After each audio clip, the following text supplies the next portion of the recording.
Okay, right now Sulish Technology. Leo nataka nikuelekeze jinsi ya kufanya pale ambapo utakuta ni taa zako, yani kwenye TV yako 32 inverter imekufa. Okay? Hii ni TV. Inverter yetu ambayo ni kwa ajili ya kuwasha taa, ambayo ni hii hapa, mfumo wake ni huu hapa, si ndio? Imekufa, ileti mwanga hapa. Umeona? Hapa mimi nilikuwa nikipima inaniletea volti chache. Almost inaniletea volti 19 10 ngapi, hazipandi.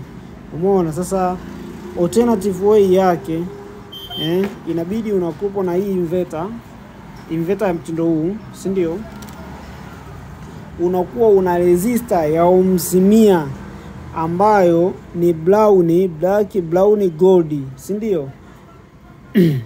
Unaenda sehemu ambapo zinatoka volti 12. Volti 12 zinatoka hapa. Hapa ndo zinatoka volti 12. Okay?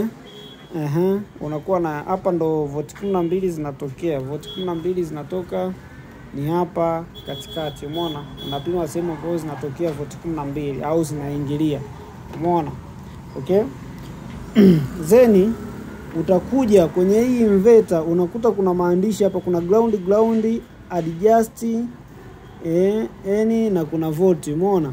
Kwa hiyo kwenye ground utapeleka ground, alafu kwenye volt utapeleka volt. Kwenye adjust hapa, adjust kwa nyuma hapa, si ndio?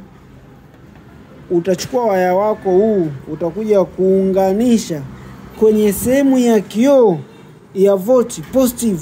Utakuja utaunganisha na ile resistor, utakuja utaileta hapa. Umeona? Ukiileta hapa, ina maana utakuwa umeweza kuzalisha volti ambazo zina uwezo wa kuwasha hizi taa zote.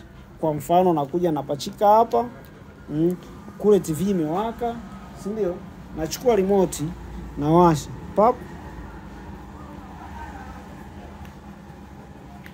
Nawasha. Umeona?